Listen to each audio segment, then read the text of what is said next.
adlaw sa lugar nga gusto na kong makumplito ang report. Pero pakyas ko.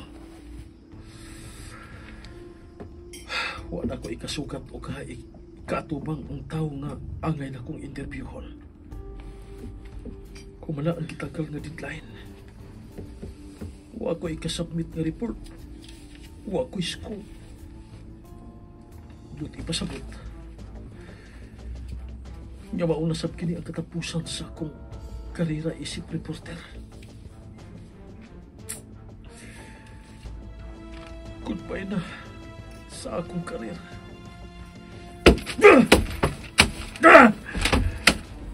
Mula kining mga orasa ang ending sa akong magsusulat. Buang ko. Buang ko yun laki. Magkalagot ka. Hindi na nagkakutob sa imong pagka-writer. Robertson, yan ako. Nabalik na. Sorry ha. Saon nga nasaag man ko sa giadto na ako nga lugar. Pinungdan nga karon pa ko makabalik. Hoy, ayong ako lakaw. Di na ko mobalik pa dito. Robertson, pagmata na god. Robertson, yan ako. Grabe ba sa magkatuog pa? Wa may lihok-lihok. Robertson, pagmatagod, yabot ako. Bugnaw na siya. Bugnaw na ang tibok ng lawas. Robertson! My God!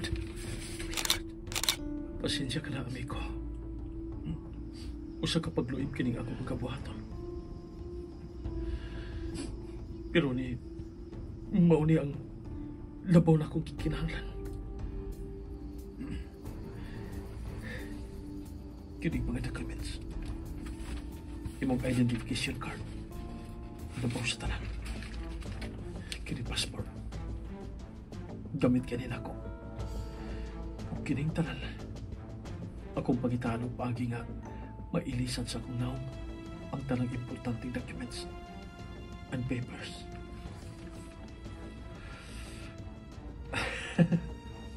Wow. Dili ko makatuo ini na. Karon lang ako na matiktan. Kapupariha man itag hitsura.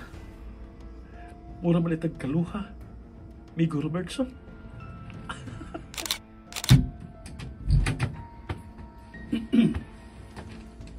Kinsa ka? Unsa imong pangalan?